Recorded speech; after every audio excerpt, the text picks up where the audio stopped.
ইয়া আল্লাহ, আপনি আমাদের দুঃখ, কষ্ট, দুশ্চিন্তা, বিষণ্ণতাকে দূর করুন।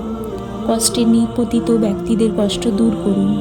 আমাদের সকলকে রোগ থেকে আরোগ্য দান করুন। ইয়া আল্লাহ, মুসলমানদেরকে রোগ ব্যাধি থেকে আরোগ্য দান করুন এবং আমাদের সকলকে ভোগান্তি বিপদ থেকে রক্ষা করুন।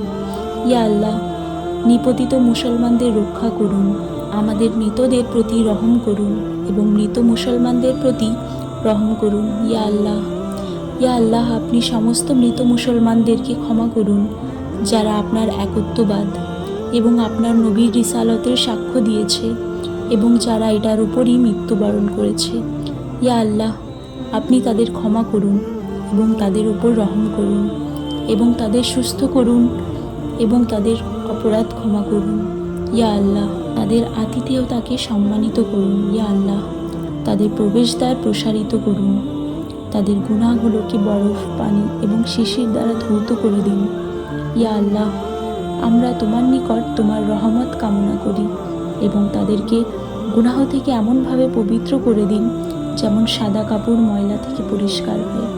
আমিন।